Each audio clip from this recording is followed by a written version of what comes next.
आपका स्वागत है। आज की प्रमुख खबर इस प्रकार से है। जेनेरिक दवा और कंपनी के दवा में क्या अंतर होता है, यह आज बताने के लिए आसान तरीका समझे। जेनेरिक दवा सस्ती होती है और कंपनी की महंगी, यही अंतर बताने के लिए यह खबर बनाई जा रही है। आसान शब्दों में समझिए सस्ती महंगी दवाओं की पहेली को।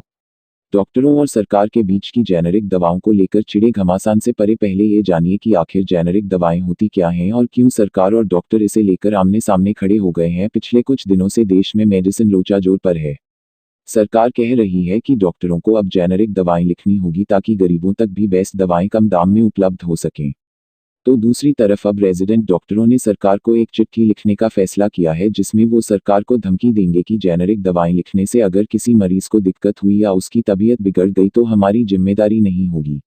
खैर, डॉक्टरों और सरकार के बीच की इस शहमात के खेल से परे पहले ये जानिए कि आखिर जेनेरिक दवाएं होती क्या हैं और क्यों सरकार और डॉक्टर इसे लेकर आमने सामने खड़े हो गए हैं। जेनेरिक दवा क्या है? किसी दवा की पेटेंट अवधि जब एक बार खत्म हो जाए तो उसके बाद कोई भी कंपनी उस दवा का निर्माण और मार्केटिंग कर सकती है। इसके लिए उन्हें सबसे पहले उस दवा को बनाने वाली कंपनी से इजाज़त लेने की ज़रूरत नहीं होती। हाँ, हर कंपनी को इस बात का ध्यान जरूर रखना पड़ता है कि जो जेनेरिक दवाई वो बना रही है उसका असर उसकी मूल दवा जैसा ही हो। मतलब कॉपी की गई दवाई उतनी ही मात्रा में एक्टिव इंग्रेडिएंट रिलीज करता हो और शरीर के द्वारा उसी मात्रा में एब्जॉर्ब किया जाए जैसे ओरिजिनल दवा की होती है। ऐसी दवाएं जेनेरिक कही जाती हैं। जेनेरिक दवा और उनका दावा। ब्रांडेड जेनेरिक क्या हैं? जेनेरिक दवाओं को जब एक ट्रेड नाम या ब्रांड नाम के तहत बेचा जाए तो उसे ब्रांडेड जेनेरिक कहा जाता है। ब्रांडेड जेनेरिक और सामान्य जेनेरिक दवाओं के बीच अंतर क्या है? दोनों के बीच अंतर सिर्फ नाम का है। एक को किसी ब्रांड के नाम के साथ बेचा जाता है और दूसरा एक सामान्य नाम के साथ बिकता है। लेकिन असलियत यह है कि ये दोनों ही जेनेरिक दवाएं हैं जो पेटेंट समाप्त होने के बाद बनाई जा रही हैं। जेनेरिक दवाएं किसी ब्रांड नाम के बजाय बिना किसी ट्रेडमार्क या सामान्य नाम से बेचा जाता है। International non proprietary name (INN) pharmaceutical पदार्थों या एक्टिव फार्मास्यूटिकल सामग्रियों की पहचान करने के लिए दिया गया एक यूनिक नाम होता है।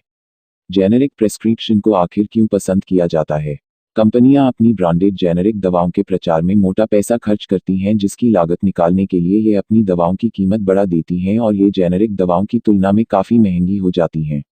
दवाओं की कीमत को कम करने के लिए अधिकतर हेल्थ सिस्टम जेनेरिक दवाओं को ही बढ़ावा देते हैं। साथ ही ये भी सुनिश्चित करते हैं कि इनकी क्वालिटी पर भी कोई फर्क ना पड़े। जेनेरिक नाम सिर्फ मेडिकल और दवाइयों की किताबों में ही पाई जाती हैं। हालांकि अब ये उम्मीद की जा रही है कि जेनेरिक नामों के ज़्यादा से ज़्यादा इस्तेमाल के बाद अब इसका प्रोडक्शन, सेल और दवाइयों के डिस्ट्रीब्यूशन पर काफ़ी फर्क पड़ेगा। भारत में डॉक्टर जेनेरिक नाम की दवाओं को प्रेस्क्रिप्शन पर लिखने से आखिर क्यों कतराते हैं? हमारे यहाँ डॉक्टर अक्सर दवा कंपनियों के दबाव में होते हैं और उन्हें लगता है कि ट्रेड नाम के साथ बेची गई दवाएं ही बेहतर क्वालिटी की होती हैं। हालांकि हमारे यहाँ की दवा नियामक प्रणाली की खस्ताहाल और दवाइयों की क्वालिटी चेक करने की लचर व्यवस्था को देखते हुए कई ब्रांडेड जेनेरिक दवाओं और जेनेरिक नाम वाली दवाओं की गुणवत्ता संदेह के घेरे में भी रहती हैं और इस कारण से डॉक्टरों की चिंता भी जायज है। ब्रांडेड और जेनेरिक नाम वाली दवाओं पर खुदरा विक्रेताओं को भारी मुनाफा मिलता है। इस कारण से भी डॉक्टरों को ये डर होता है कि कहीं फार्मासिस्ट इसका इस्तेमाल उन कंपनियों के प्रोडक्ट को बेचने में इस्तेमाल ना करने लगे जो उन्हें सबसे अधिक मार्जिन देती हैं। डॉक्टरों का कहना है कि मरीजों के इलाज के लिए उन्हें ही सीधा जिम्मेदार ठहराया जाता है, ना कि खराब क्वालिटी वाली दवाएं देने के लिए फार्मासिस्ट को दोषी माना जाएगा। विकसित देशों में जेनेरिक प्रेस्क्रिप्शन की क्या स्थिति है? 2008 के आर्थिक संकट के बाद से अधिकांश विकसित देशों ने जेनेरिक दवाओं के चलन को बढ़ाने के लिए कई उपाय किए हैं। अमेरिका, ब्रिटेन, चिली, जर्मनी और न्यूजीलैंड में बेची जाने वाली कुल दवा में 33% जेनेरिक दवाएं होती हैं। वहीं इटली, फ्रांस और जापान में बाजार के में 25% जेनेरिक दवाएं होती हैं। Organisation for Economic Co-operation and Development (OECD) देशों में 66% जेनेरिक दवाओं की बिक्री करने की इजाज़त मिली है और फ्रांस, स्पेन, पुर्तगाल और एस्टोनिया में इतनी ही मात्रा में जेनेरिक दवाइयों को बेचना अनिवार्य किया हुआ है। यही नहीं, कई विकसित देशों ने जेनेरिक दवाओं के लिए कीमतें भी तय कर रखी है। अगर आप हमेशा बहुत ज़्यादा बीमार रहते हैं तो डॉक्टर्स आपके लिए दो तरह की दवाएं लिखता है। वो या तो पेटेंट होती हैं या फिर जेनेरिक। लेकिन क्या आप जानते हैं कि जेनेरिक दवाओं का खर्च पेटेंट दवाओं से बहुत ही ज़्यादा कम होता है? कीमत में कितना अंतर होता है जेनेरिक और पेटेंट ब्रांडेड दवाओं में? उदाहरण के लिए ब्लड कैंसर के लिए ग्लाइकेफ ब्रांड की दवा की कीमत महीने भर में लगभग 1,14,400 रुपये होगी, जबकि दूसरे ब्रांड की वीनेट दवा का महीने भर का खर्च लगभग 11,400 से भी कम आएगा। अब आप सोच रहे होंगे कि ऐसा क्यों होता है? क्या जेनेरिक दवाओं की क्वालिटी पेटेंट दवाओं से बहुत कम होती है? इनकी क्वालिटी क्या होती है? तो हम आपको बताते हैं ऐसा नहीं है।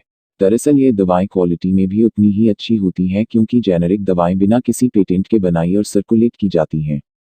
हाँ, जेनेरिक दवा के फॉर्मुलेशन पर पेटेंट हो सकता है लेकिन उसके मटेरियल पर पेटेंट नहीं किया जा सकता।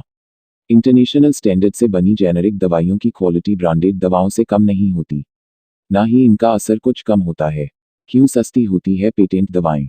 पेटेंट ब्रांडेड दवाओं की कीमत कंपनी तय करती हैं, लेकिन जेनेरिक दवाओं की कीमत सरकार तय करती है। इसलिए इन दवाओं की कीमत ब्रांडेड पेटेंट दवाओं की कीमत से कम होती है।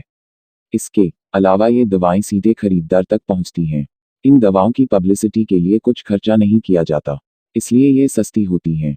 इस खबर को बनाने का उद्देश्य यही है कि आप समझ सके जेनेरिक दवा और कंपनी की दवा में कितना फर्क पड़ता है पैसे से लेकर, क्योंकि दवाई वही होती है। जेनेरिक दवाई और कंपनी की दवाई में कुछ अंतर नहीं होता, सिर्फ अंतर होता है पैसे का। जेनेरिक दवा सस्ती होती है और कंपनी की महंगी होती है। यह खबर उद्देश्य आप लोगों को समझाने के लिए। जेनेरिक दवाई ले खबर अजय न्यूज़ के लिए रीवा से अनिल शर्मा। ताज़ा तरीन खबरों के लिए अजय न्यूज़ को देखते रहें।